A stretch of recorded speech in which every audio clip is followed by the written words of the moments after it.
নবীজি সাল্লাল্লাহু আলাইহি ওয়াসাল্লাম সাহাবায়ে কেরামকে উপমা দিচ্ছেন।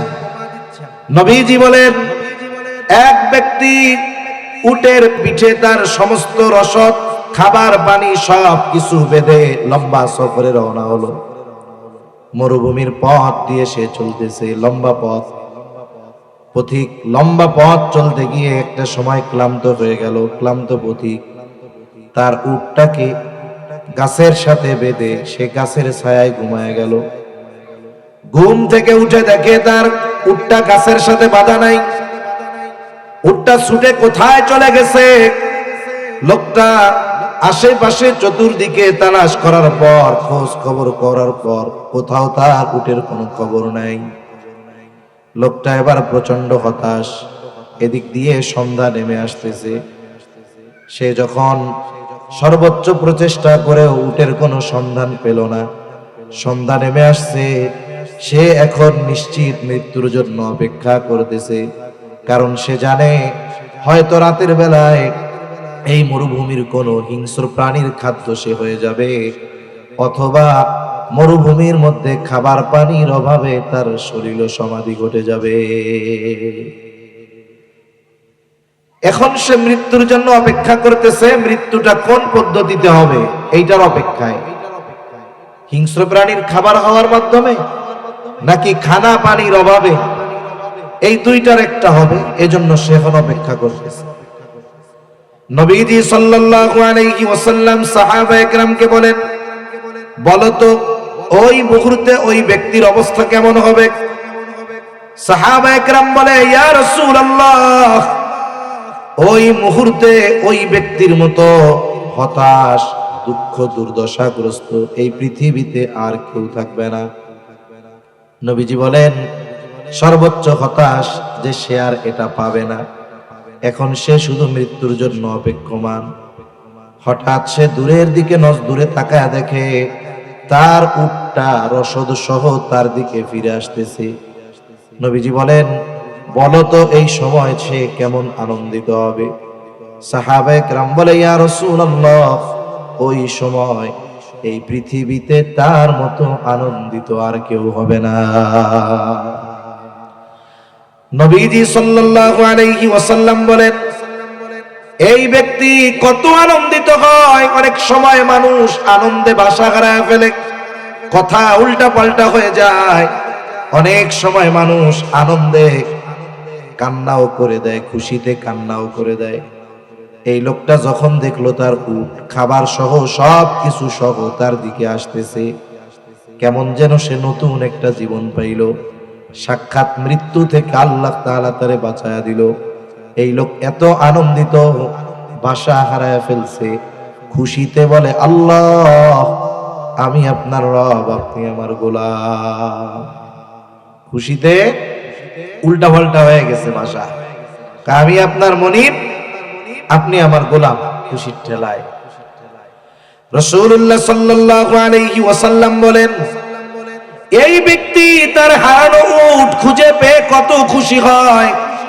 বলে, কোন ব্যক্তি যদি পাপের পথ ছেড়ে দ্বীনের পথে, আল্লাহর পথে ফিরে আসে, আল্লাহ রাব্বুল আলামিন ওই ব্যক্তি তার হারানো উট পেয়ে যত খুশি হয়, তার চাইতে আল্লাহ তাআলা আরো বেশি খুশি হয়ে যায়। ক্বালা ফাবিইজ্জাতিকা লাউগওয়িয়ান্নাহুম আজমাইন। আল্লাহ তাআলাকে শয়তান বলে, আপনার ইজ্জতের কসম, আমি এদের সবাইকে পথভ্রষ্ট করে ফেলবো, পথচ্যুত করে ফেলবো। তার মানে এই দুনিয়াতে শয়তান তার সর্বোচ্চ প্রচেষ্টা করবে আমাদের দ্বারা অন্যায় করানোর, কারণ পাপ কাজ করানোর মাধ্যমে সে আমাদেরকে জান্নাতের পথ থেকে জাহান্নামের পথের দিকে নিয়ে যাবে। এটা তার মিশন। আর নবীজি সাল্লাল্লাহু আলাইহি ওয়াসাল্লাম জানায় দেন, দুনিয়ায় বনি আদমের গুনাহ হবে, এটা স্বাভাবিক। নবীজি বলেন, বনি আদম যদি গুনাহ না করত, তারা যদি ফেরেশতার মতো হয়ে যাইত, বনি আদম যদি গুনাহ না করত, আল্লাহ রাব্বুল আলামিন আরেকটা জাতি সৃষ্টি করতেন যারা গুনাহ করবে। তবে গুনাহ করার পরে গুনার উপরে স্থির থাকবে না, বরং অনুতপ্ত হয়ে আল্লাহ তাআলার কাছে তাদের কৃত পাপের জন্য ক্ষমা চাইবে, আর আল্লাহ তাআলা তাদেরকে মাফ করে দিবে।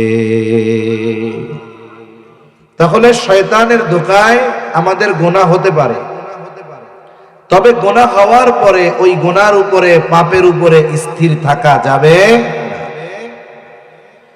রাসূলুল্লাহ সাল্লাল্লাহু আলাইহি ওয়াসাল্লাম বলেন, কুল্লু বানি আদম খাত্তাউন ওয়া খায়রুল খাত্তাইন আত-তাওয়াবুন। নবীজি বলেন, প্রত্যেকটি বনি আদম পাপী, নবী রাসূলরা মাসুম, ওনাদের কথা আলাদা। প্রত্যেকটি বনি আদম পাপী, তবে উত্তম পাপীকে বলে পাপ করার পর যে পাপের উপরে স্থির থাকে না, বরং পাপ করার পরে তার মধ্যে অনুশোচনা কাজ করে, তাওবা করে, আল্লাহর পথে ফিরে আসে, বলে ওই পাপী হলো উত্তম পাপী। তাহলে এই দুইটা হাদিস দ্বারা আমরা এতটুকু বুঝলাম যে আমাদের দ্বারা শয়তানের ধোঁকায় অনিচ্ছায় পাপ হয়ে যেতেও পারে, তবে পাপ হওয়ার পর ওই পাপের উপরে স্থির থাকা যাবে। রাসূলুল্লাহ সাল্লাল্লাহু আলাইহি ওয়াসাল্লাম জানায় দেন, পাপের উপরে স্থির না থেকে যে আল্লাহ তাআলার কাছে ক্ষমা চায়, তওবা করে, পাপের জন্য অনুতপ্ত হয়, আল্লাহর পথে ফিরে আসে, সে হলো উত্তম পাপী। কারণ আল্লাহ তাআলা বান্দার পাপ যদি আসমান সমপরিমাণও হয়, আল্লাহ তাআলা বান্দার পাপ ক্ষমা করার জন্য তৈয়ার।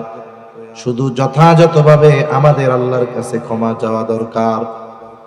একটা মানুষের পাপ যত হোক না কেন, কোন ব্যক্তি যদি এই কথা মনে করে যে আল্লাহ রাব্বুল আলামিন তার পাপ ক্ষমা করতে পারবে না, অনেক সময় অনেক মানুষ আছে মনে করে যে হয়তো তার পাপ এত বেশি যে তার পাপ হয়তো আল্লাহ তাআলা মাফ করবে না।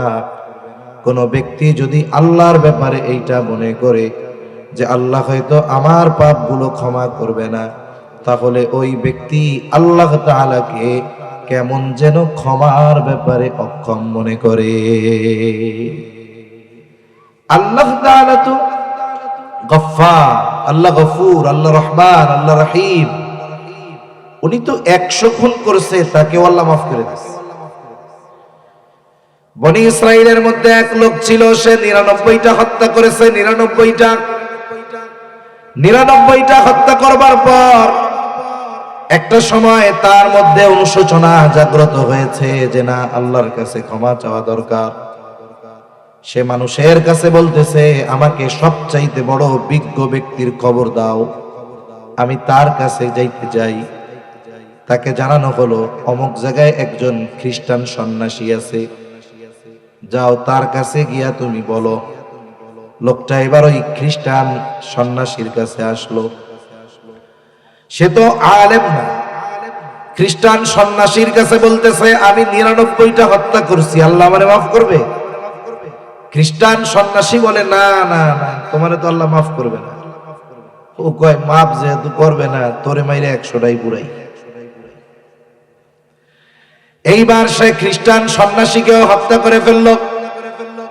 আবার কিছুদিন পর তার কৃতকর্মের জন্য তার অন্তরে অনুশোচনা বোধ জাগ্রত হলো। সে আবার মানুষকে বলতে লাগলো, আমাকে এমন ব্যক্তির সন্ধান দাও যিনি সবচাইতে বড় বিজ্ঞ। এইবার মানুষেরা তাকে একজন আলেমের সন্ধান দিলেন। লোকটা ওই আলেমের কাছে গিয়া বলে, আমি 100 হত্যা করেছি, আল্লাহ তাআলা কি আমার এই পাপ মাফ করবে নাকি? ওই আলেম বলতেছে, অবশ্যই আল্লাহ তাআলা তোমাকে মাফ করে দিবে।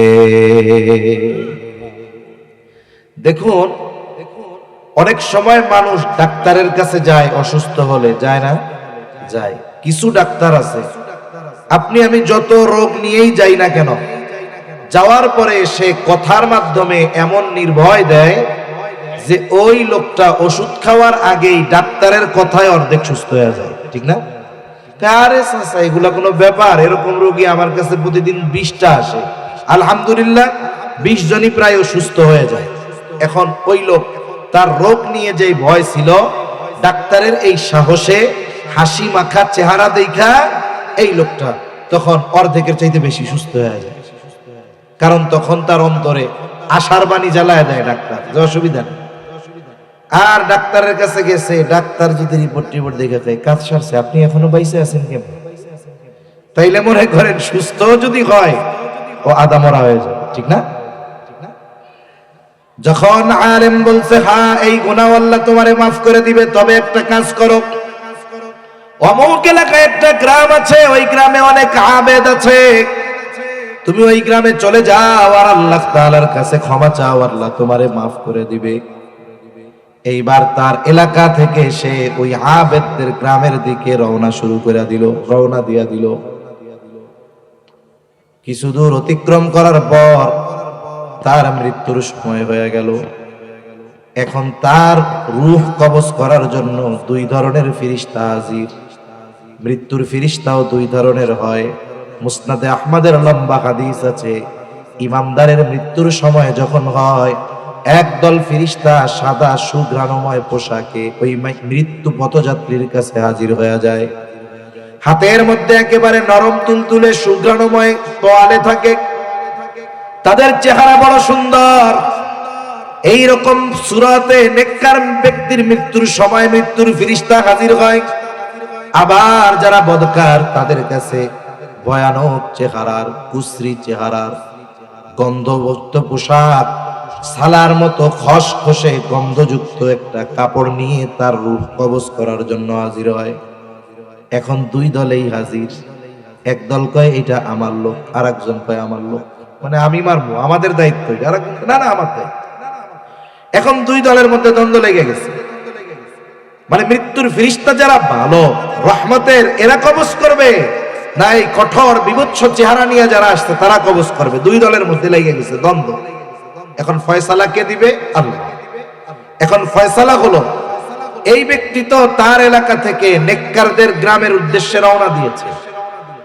ওই সময় সে নিয়ত করছে যে আমি আমার গুনার থেকে মাপ পাওয়ার জন্য ওই জায়গায় যাইতেছি। তা এক কাজ করো, মাপ দাও। যদি মাপ দেওয়ার পরে দেখা যায় ওই ব্যক্তি তার এলাকা থেকে রওনা দেওয়ার পর নেককারদের গ্রামের কাছাকাছি হয়ে গেছে, তাইলে রহমতের ফেরেশতা যারা ওই গ্রুপ ওনার জান কবজ করবে। আর যদি দেখা যায় না আল্লাহ ওয়ালাদের গ্রাম দূরে, তাহলে ওই যে যারা কঠোর সুরতের চেহারা ওয়ালা ফেরেশতা, মৃত্যুর ফেরেশতা, ওরা তার জান কবজ করবে। এখান থেকে কয়েক ধরনের বর্ণনা আসছে। 1 নাম্বার বলে, লোকটার যখন মৃত্যুর সময় হয়ে গেছে, লোকটা জমিনে পড়ে গেছে। জমিনে পড়ে যাবার পর লোকটা থেমে যায় নাই, সে বুক দিয়া গইসা গইসা ওই আল্লাহ ওয়ালাদের গ্রামের দিকে কিছু দূর অগ্রসর হয়ে গেছে। বলে এই যে অগ্রসর হইছে, যখন ফেরেশতারা মাপ দিছে, দেখা গেল ওই 1 বিঘত বেশি কাছে তিনি ছিলেন ওই আল্লাহ ওয়ালাদের গ্রামের দিকে। এই জন্য যেই ফেরেশতারা নেককার বান্দাদের রূহ কবজের দায়িত্বে নিয়োজিত, ওই ফেরেশতারা ওই ব্যক্তির রূহ কবজ করে নিয়ে যায়। আরেক বর্ণনা আসছে যে আসলে সে রওনা দিছিল ঠিক, বেশি পথ অতিক্রম করতে পারে নাই, নেককারদের গ্রাম দূরে। আল্লাহ বলছে তোমরা মাপো। আল্লাহ তাআলার আদেশে তারা মাপতে গেছে। আল্লাহ কি করছে? ওই যে কাছের পথটা, এটারে আল্লাহ তাআলা লম্বা দূরত্ব বানায় দিছে, আর আল্লাহ ওয়ালাদের গ্রামের দূরত্বকে আল্লাহ তাআলা সংকুচিত করে দিছে। রহমতের ফেরেশতারা, মানে নেককার বান্দাদের জান কবজের দায়িত্বে নিয়োজিত ফেরেশতারা তার জান কবজ করছে। সুবহানাল্লাহ। তাহলে দেখেন, আল্লাহ তাআলা 100 হত্যা করছে এমন ব্যক্তিকেও মাফ করছেন কে? আল্লাহ মাফ করছে। এজন্য আল্লাহ রাব্বুল আলামিন আমাদেরকেও জানায় দেন, বান্দা পাপ যত হোক তুমি হতাশ হয়ো না, নিরাশ হয়ো না। এজন্য আল্লাহ তাআলা ডাক দিয়ে বলেন, ইয়া ইবাদিয়াল্লাযীনা আসরাফু আলা আনফুসিহিম লা তাকনাতু মির রাহমাতিল্লাহ। আল্লাহ তাআলা বলেন, ইয়া ইবাদিয়াল্লাযীনা আসরাফু আলা আনফুসিহিম, আল্লাহ তাআলা পাপীদেরকে পাপী বলে সম্বোধন করেন নাই, বরং আল্লাহ তাআলা বড় মায়া নিয়ে, দরদ নিয়ে, মোহাব্বত নিয়ে ডাক দিয়েছে, ইয়া ইবাদি, হে আমার বান্দা। বলে আমিও বাংলায় বললাম, হে আমার বান্দা। তবে এই ডাকের ভিতরে কত মায়া, কত মোহাব্বত, এটা শাব্দিক অনুবাদ দ্বারা বোঝানো সম্ভব নয়। আল্লাহ তাআলা ডাক দিচ্ছে, হে আমার বান্দা, আল্লাযীনা আসরাফু আলা আনফুসিহিম, যারা নিজের নফসের উপরে বাড়াবাড়ি করে ফেলছো। এত পাপ তুমি করেছো, তুমি এখন চিন্তা করতেছো তোমারে আল্লাহর মাফ করবে না, তোমার গুনাহ হয়তো আল্লাহ তাআলা আর ক্ষমা করবে না। আল্লাহ তাআলা বলেন, বান্দা তুমি নিরাশ হয়ো না, লা তাকনাতু মির রাহমাতিল্লাহ, তুমি আল্লাহর রহমতের ব্যাপারে নিরাশ হয়ো না। কারণ তোমার পাপ যত হোক না কেন, আল্লাহ তাআলার কাছে যদি ক্ষমা চাও, আল্লাহ তাআলা তোমারে ক্ষমা করে দিবে। কারণ আল্লাহ তাআলা বলেন হাদিসে কুদসি, সাবাকাত রাহমাতি আলা গযবি, আমার দয়া, আমার রহমত আমার ক্রোধকে অতিক্রম করে গিয়েছে। যেহেতু আল্লাহ তাআলার দয়া মায়া বেশি, আল্লাহ তাআলা গুনাহ যত হোক আল্লাহ মাফ করে দেন। আল্লাহ রাব্বুল আলামিনের কত দয়া, কত মায়া আমাদের উপরে। আল্লাহ তাআলা আমাদেরকে বানাইছেন মৌলিকভাবে, মানুষ আল্লাহ মাটি দিয়ে বানাইছেন।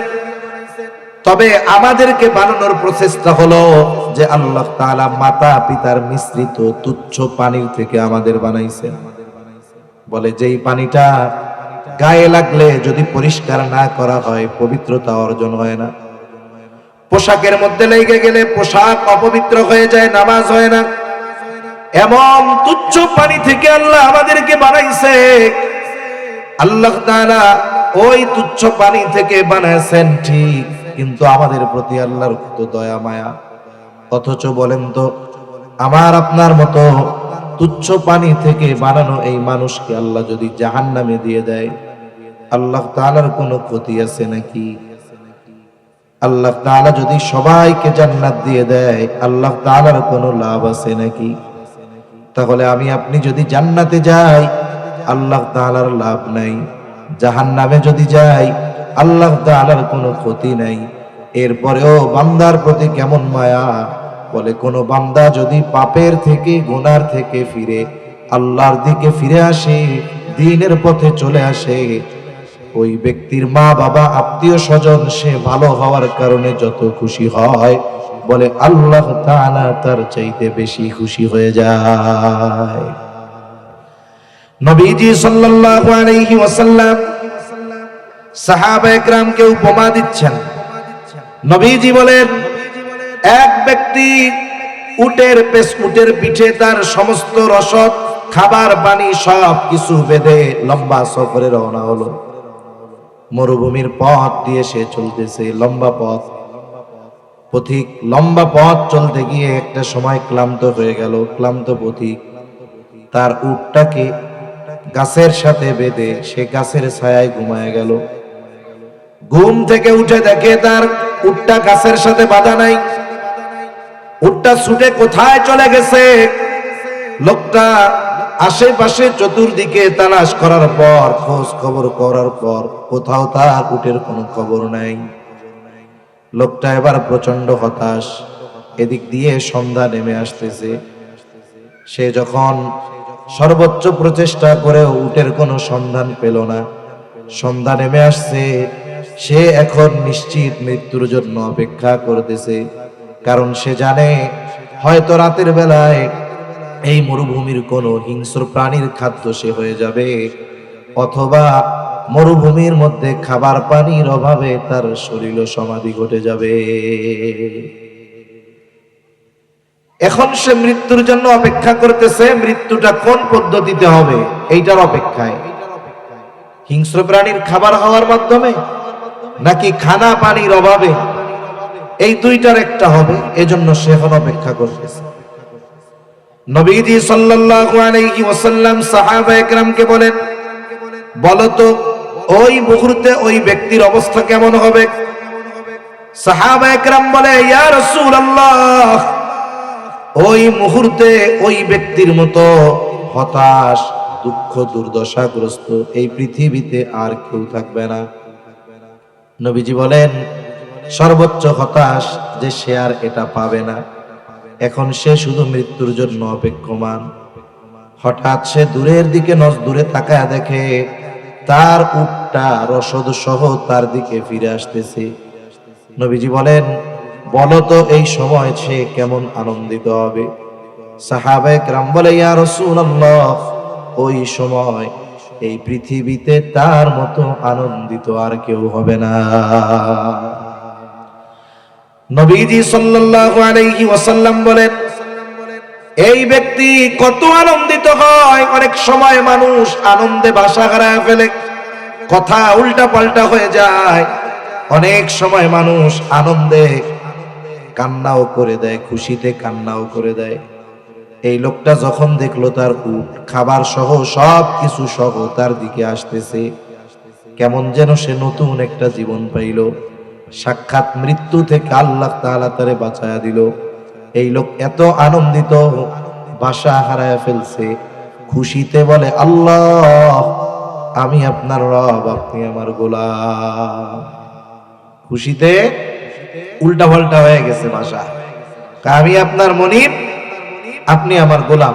খুশির ঠেলায় রাসূলুল্লাহ সাল্লাল্লাহু আলাইহি ওয়াসাল্লাম বলেন এই ব্যক্তি তার হারানো উট খুঁজে পেয়ে কত খুশি হয়।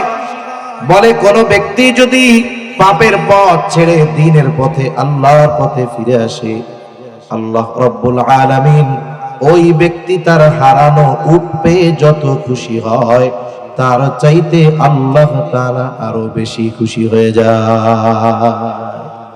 অথচ আমার আপনার মতো মানুষ জান্নাতে গেলেও আল্লাহর কোনো লাভ নাই, জাহান্নামে গেলেও আল্লাহ তাআলার কোনো ক্ষতি নাই। কিন্তু দয়া মায়ার কারণে আমরা যদি দ্বীনের উপরে চলি আল্লাহ খুশি হয়। কারণ এই পৃথিবীতে আল্লাহ তাআলার আমাদের প্রতি যেমন দয়া মায়া আর কারো এরকম নাই। আমরা অনেক সময় মনে করি আমার মা, আমার বাবা, আমার স্ত্রী, আমার সন্তান, আমার ভাই, আমার বন্ধু আমারে মনে হয় খুব ভালোবাসে। না না, আল্লাহর চাইতে আমাকে আপনাকে কেউ বেশি ভালোবাসে না। আল্লাহ তাআলার বান্দার প্রতি কত দয়া, কত মায়া হাদিসের মধ্যে আসছে। আবু হুরায়রা রাদিয়াল্লাহু তাআলা আনহু থেকে বর্ণিত হাদিস, নবীজি বলেন ইন্না লিল্লাহি মিআতা রাহমান আনজালা মিনহা রাহমাতান ওয়াহিদাতান বাইনাল জিন্নি ওয়াল ইনসি ওয়াল বাহাইমি ওয়াল হাওয়াইব। নবীজি সাল্লাল্লাহু আলাইহি ওয়াসাল্লাম বলেন আল্লাহ তাআলার নিকট 100 ভাগ রহমত আছে। কত ভাগ? 100 ভাগ রহমত। ওই 100 ভাগ রহমত আল্লাহ দুনিয়ায় নাজিল করেছেন। আনজালা মিনহা রাহমাতান ওয়াহিদাতান, আল্লাহ তাআলা তার 100 ভাগ রহমত থেকে 1 ভাগ রহমত কাদের দিয়েছেন? বলে আল্লাহ তাআলা দিয়েছেন মানুষের মধ্যে, বাইনাল জিন্নি ওয়াল ইনসি, আল্লাহ তাআলা জিন জাতির মধ্যে দিয়েছেন, মানব জাতির মধ্যে দিয়েছেন, ওয়াল বাহাইমি ওয়াল হাওয়াইব। নবীজি বলেন যত চতুষ্পদ প্রাণী আছে এগুলার মধ্যে দিয়েছেন, যত ধরনের কীট পতঙ্গ আছে সবার মধ্যে আল্লাহ তাআলা ওই 1 ভাগ থেকে বন্টন করে দিয়েছে। বলে সমুদ্রে যত প্রাণী আছে সবার মধ্যে আল্লাহ তাআলা ওই 1 ভাগ থেকে দিয়েছে। স্থলভাগে যত প্রাণী আছে, হোক হিংস্র বা বিষধর, তৃণভোজী বা মাংসাশী, যত প্রাণী আছে আল্লাহ তাআলা সবার মধ্যে 1 ভাগ থেকে দিয়েছে। বলে আমার আপনার নবী ওই 1 ভাগ থেকেই কিছু রহমত পেয়েছেন। বলে ওই 1 ভাগের কিছু রহমতের পাওয়ার কেমন? বলে ওই 1 ভাগের কিছু অংশ পেয়ে আমার আপনার নবী হয়ে গেছেন রহমাতুল লিল আলামিন।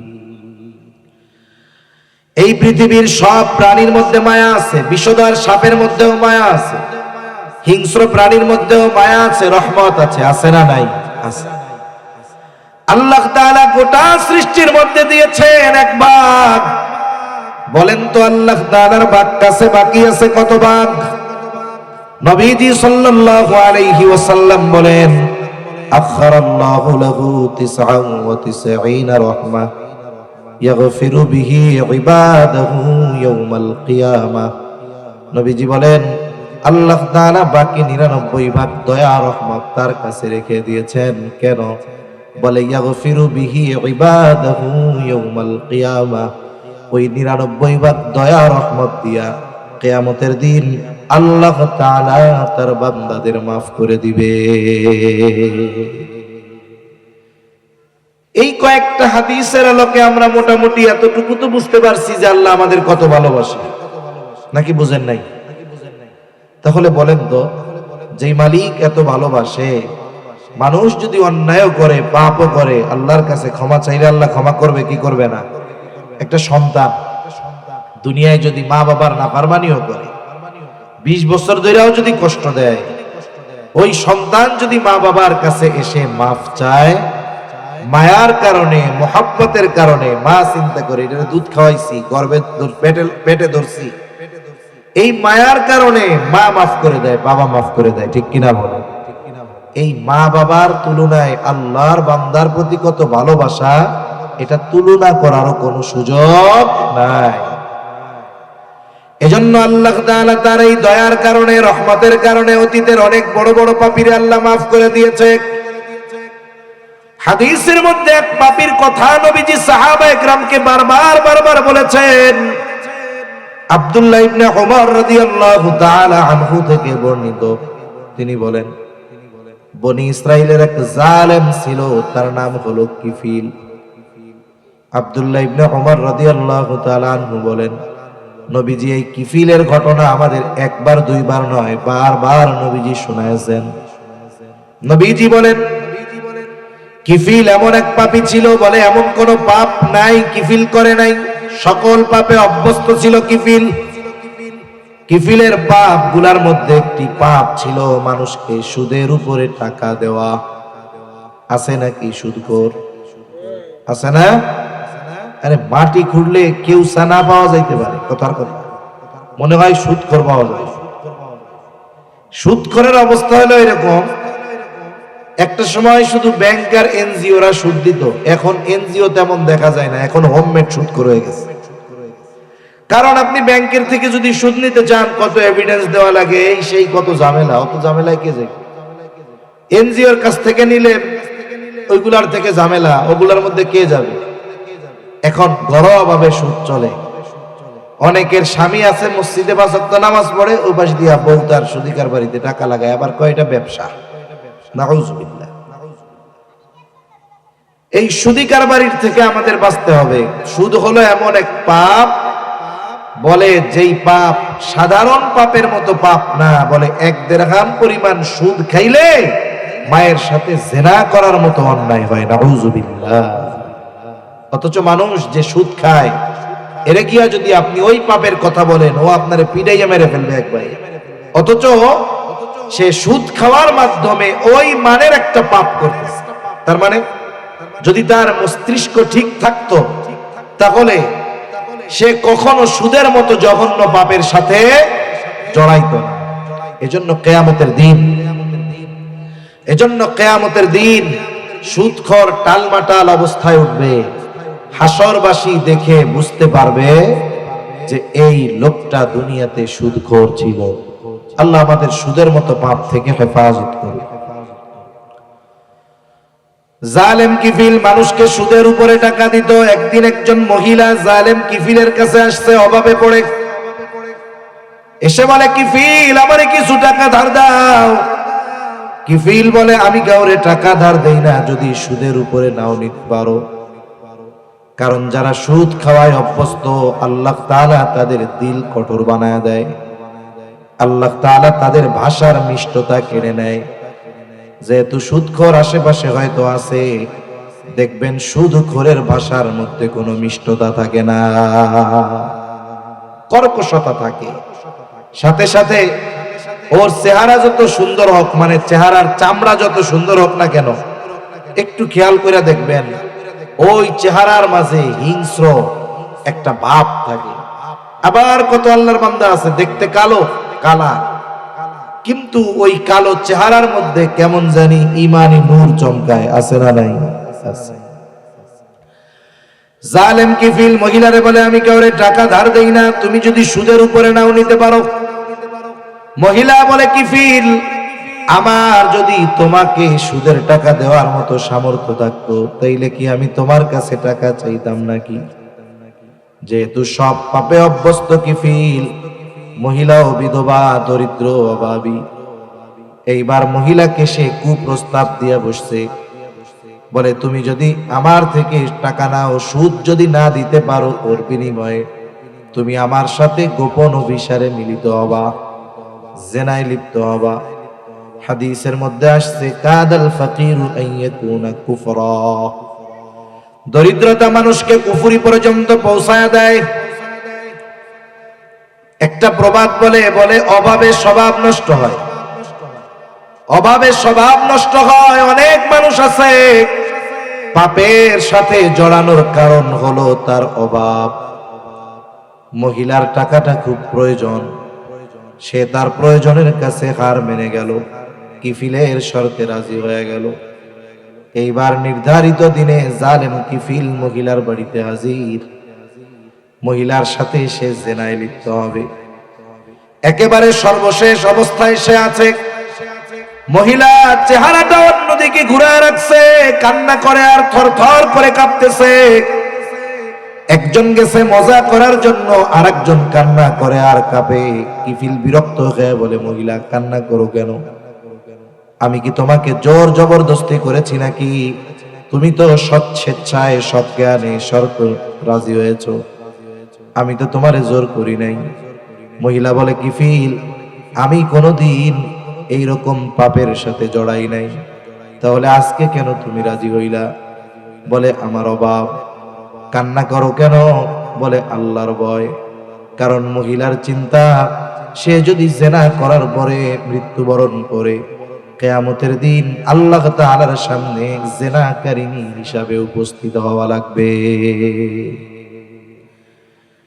মহিলা বলে, আল্লাহর ভয়ে কান্না করি। কিফিল বলে, সত্যই তুমি অভাবের কারণে রাজি হইছ? বলে, হ্যাঁ। এবার কিফিল ওই অবস্থা থেকে উঠে গেল। হয়তো কিফিল চিন্তা করতেছে যে, হায় রে, আমি তো আমার গোটা হায়াত পাপে কাটাইলাম শুধুমাত্র মজা করার জন্য। মহিলা পাপ করার ব্যাপারে রাজি হয়েছে বাধ্য হয়ে, এখনো পাপ করে নাই, তাই তার কত চিন্তা ভয়। আল্লাহর ভয়ে সে থরথর করে কাঁপতেছে, কান্না করতেছে, আর আমি তো আমার গোটা হায়াত পাপে কাটায়া দিলাম। হয়তো কিফিলের অন্তরের মধ্যে চিন্তা আসছে, হায় রে, এই মহিলার যদি এমন অবস্থা হয়, আমার কেমন অবস্থা হওয়া দরকার। এই কথায় কিফিল হয়তো জীবন পরিবর্তনের সিদ্ধান্ত নিয়েছে। এটাই হয়তো তার জীবন পরিবর্তনের কারণ। এইবার কিফিল পোশাক পরিধান করে মহিলারে বলে, মহিলা, যাও, তোমারে যে 60 দিরহাম কর্জ দিয়েছিলাম, ধার দিয়েছিলাম সুদের উপরে, এটা তোমারে মাফ করে দিলাম, সাদকা করে দিলাম।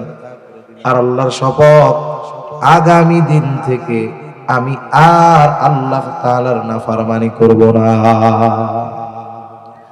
এখন থেকে আমি আর কোনো পাপে জড়াবো না, আল্লাহর নাফরমানি করব না। ঘটনাক্রমে ওই রাত ছিল কিফিলের জীবনের শেষ রাত। কিফিল মারা গেছে।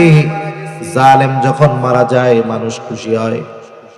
জালেমের মৃত্যুতে সবাই ইন্না লিল্লাহ বলে না, বরং যারা ওই জালেমের কারণে জুলুমের শিকার হয়েছিল তার মৃত্যুতে ওই ধরনের মানুষেরা আলহামদুলিল্লাহ বলে, আনন্দ করে, জালেম মরছে, খুব ভালো হয়েছে। কিফিলের তাওবার খবর এলাকার কেউ জানে না, কিন্তু জানে কে? জবান খুলে বলেন। আল্লাহ তাআলা কিফিলের তাওবার খবর জানে, কেউ জানে না। মানুষের আনন্দ করে আর বলে, জালেম মরছে, ভালো হইছে, ভালো হইছে, ভালো হইছে। আল্লাহ তাআলা কুদরতি ভাবে কিফিলের দরজার উপরে লিখে দিলেন, ইন্নাল্লাহা কদ গফারা লিল কিফ।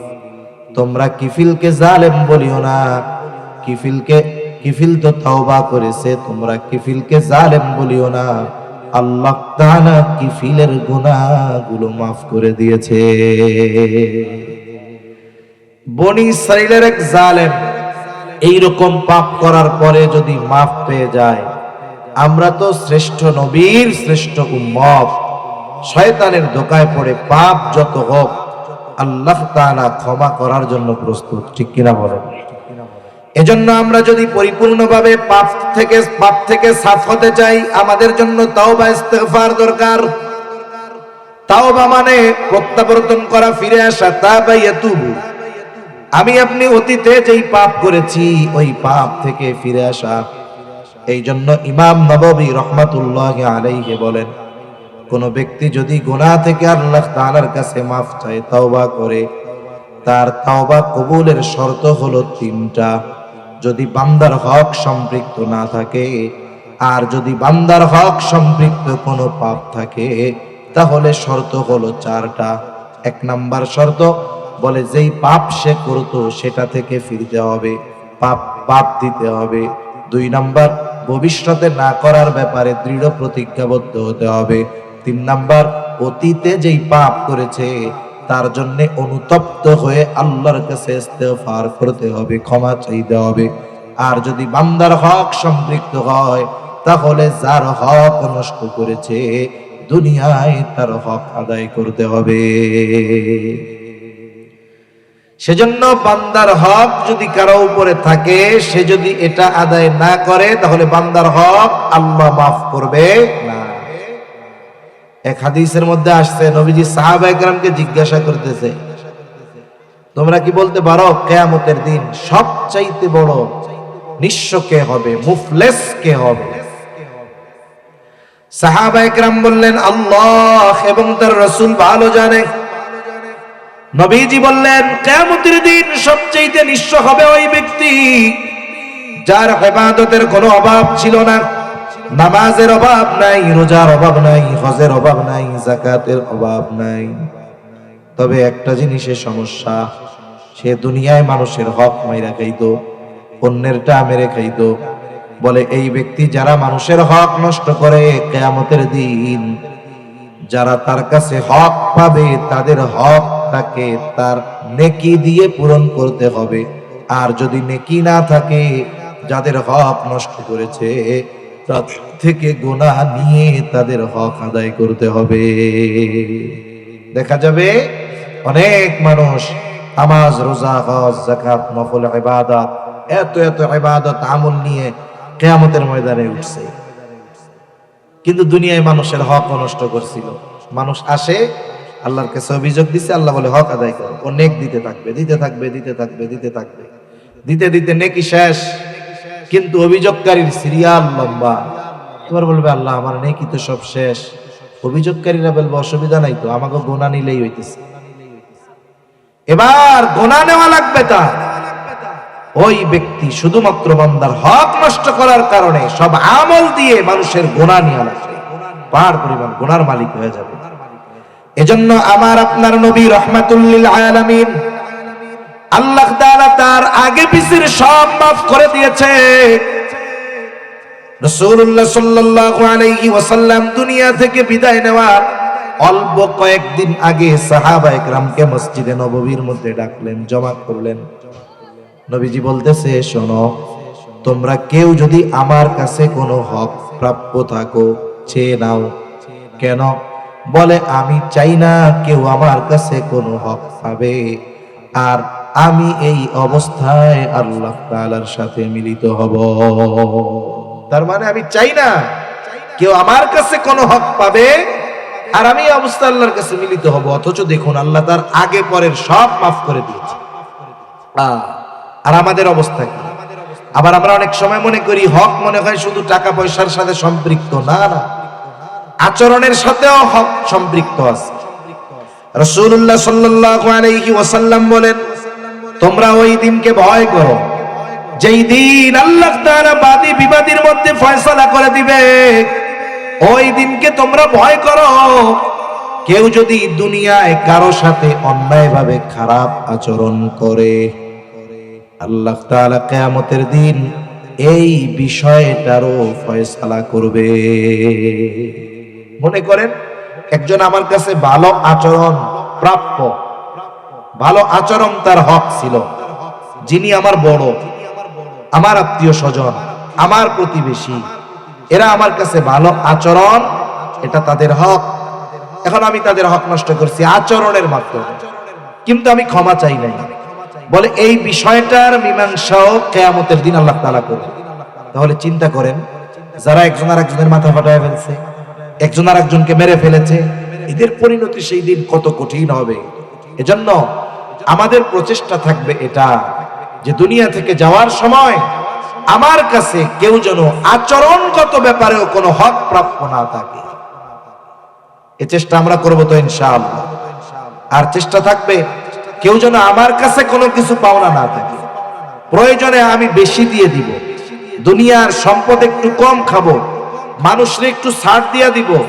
তাতে কি হবে? আশা করা যায় আল্লাহ তাআলা এই কারণে কিয়ামতের দিন আমাকে আপনাকে ছাড় দিবে। ঠিক কিনা বলো?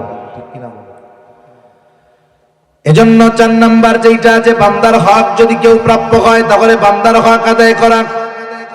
বলে এই শর্তগুলো ঠিক রেখে যদি কেউ গুনাহ থেকে ফিরে আসে, আল্লাহ তাআলা তাকে মাফ করে দেয়। আর খালেস তওবা যে করে তার ব্যাপারে নবীজি বলেন, আত্তাইবু মিনাদ যামবি কামান লা যামবালা। যে গুনাহ থেকে খালেস ভাবে তওবা করে সে কেমন যেন কোনো গুনাহই করে না, একেবারে নিষ্পাপ সে হয়ে যায় খালেস তওবার মাধ্যমে। আবার দেখেন, যদি সেই খালেস তওবার পরে সে তার নেক আমলে অভ্যস্ত থাকে, পাপাচারের সাথে না জড়ায়, তাহলে কি হবে? বলে আল্লাহ রাব্বুল আলামিন তার অতীতের গুনাহগুলোকে নেকের দ্বারা বদল করে দিবে। সুবহানাল্লাহ বলে। যদিও আয়াতের মধ্যে আল্লাহ তাআলা বলেন, ইল্লা মান তাবা ওয়া আমানা ওয়া আমিলা আমালান সলিহা ফাউলাইকা ইউবাদদিলুল্লাহু সাইয়্যাতিহিম হাসানাত। আল্লাহ তাআলা বলেন, মান তাবা ওয়া আমিলা আমালান সলিহা, যে তওবা করে, ওয়া আমিলা আমালান সলিহা, আর সৎকর্ম করতে থাকে, তার জন্য কি? ফাউলাইকা ইউবাদদিলুল্লাহু সাইয়্যাতিহিম হাসানাত। আল্লাহ তাআলা তার পাপগুলোকে নেকের দ্বারা বদল করে দেয়। অনুরূপ ভাবে যখন কোনো বেঈমান ঈমান আনে, খালেস ভাবে ঈমান আনার পর নেক আমলে অভ্যস্ত হয়ে যায়, আল্লাহ তাআলা তার অতীতের পাপগুলোকে নেকের দ্বারা বদল করে দেয়। মুফাসসিরিনে কেরাম বলেন, এখানে যদি কোনো ঈমানদারও পাপ থেকে ফিরে খালেস ভাবে তওবা করে, আল্লাহ তাআলা তার অতীতের গুনাহগুলোকেও নেকের দ্বারা বদল করে দেয়। এজন্য আমরা গুনার থেকে আল্লাহর দিকে ফিরবো তো ইনশাআল্লাহ। দেখুন, যেই নবীর আগে পরের কোনো পাপ নাই, মাসুম নবী, সেই নবী কি বলতেছে? ওয়াল্লাহি ইন্নী লা আস্তাগফিরুল্লাহ ওয়া আতুবু ইলাইহি ফিল ইয়াউমি মিআতা মাররা। নবীজি বলেন, আল্লাহর শপথ, ইন্নী লা আস্তাগফিরুল্লাহ ওয়া আতুবু ইলাইহি, আমি আল্লাহর কাছে, আল্লাহর নিকট তাওবা ইস্তেগফার করি দৈনিক 100 বার। কতবার? জোরে বলেন। অথচ যার কোনো পাপ নাই সে তাওবা ইস্তেগফার করে 100 বার। যার পাপ নাই, ইস্তেগফারের মাধ্যমে তার মর্যাদা বাড়ে। তার কি হয়? মর্যাদা বাড়ে। নবীজি ইস্তেগফার করেন, এর দ্বারা আল্লাহ তাআলা নবীজির মর্যাদা আরো বাড়াইতে থাকে। বুজুর্গানে দিন বলেন, নবীজি এত গুরুত্ব সহকারে তাওবা ইস্তেগফারের আরেকটি কারণ হলো উম্মত যেন এটাকে গুরুত্ব সহকারে গ্রহণ করে। কেন? চিন্তা করে, যে নবী মাসুম, তিনি যদি দৈনিক 100 বার তাওবা ইস্তেগফার করে, তাহলে আমাদের কি করা দরকার? এ চিন্তা আমাদের মধ্যে নাই। এজন্য কোন ব্যক্তি কি এমন আছে, যদি 10 মিনিট অক্সিজেন না নিতে পারে অথবা 10 মিনিট কার্বন ডাই অক্সাইড না ছাড়তে পারে, বেঁচে থাকতে পারবে? এইরকম লোক খায়ের হাটে আছে? কোন জায়গায় নাই। তার মানে শ্বাস প্রশ্বাস এটা আমাদের জীবনের অবিচ্ছেদ্য অংশ, বেঁচে থাকতে লাগবেই। ঠিক কিনা বলেন? একজন 5 বেলা 7 বেলা ভাত না খাইয়াও বাঁচতে পারবে, অসুবিধা নেই। কিন্তু শ্বাস প্রশ্বাস নেওয়া ব্যতীত, ছাড়া ব্যতীত বাঁচতে পারবে না। এটা যেমন আমার জীবনের জন্য জরুরি, তাওবা ইস্তেগফার আমি আপনি আমার আপনার জীবনের জন্য ওই রকম জরুরি বানায় নিব। বলেন ইনশাআল্লাহ। কি পড়বো? দৈনিক 100 বার পড়বো আস্তাগফিরুল্লাহাল আযীম ওয়া আতুবু ইলাইহি, 100 বার। ধীর স্থিরতার সাথে পড়তে 3 মিনিটের বেশি লাগবে না। অথচ কত বড় আমল। গুনাহ ছাড়লেন, আল্লাহর কাছে ক্ষমা চান, ইস্তেগফার করেন। ইস্তেগফারের ফজিলত কি? বলে এটা হলো অ্যান্টিবায়োটিক আমল।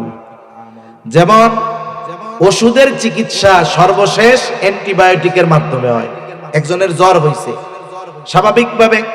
স্বাভাবিক জ্বর হইলে আমরা বাজারে যাই, ফার্মাসিস্টে বলি যে ভাই আমার জ্বর হইছে, উনি কি দেয়? বলে ঠিক আছে, এই যে ধরেন নাপা এক্সট্রা খান, 3 দিন 3 বেলা একটা একটা করে খাইয়েন, এই 9টা খাবেন। 3 দিন পর জ্বর যায় না, আস্তে আস্তে আরো বাড়তেছে। এইবার ডাক্তারের কাছে যাওয়া হয়েছে, ডাক্তার প্রেসক্রিপশনে আবার ওষুধ দিছে, তাও গেল না।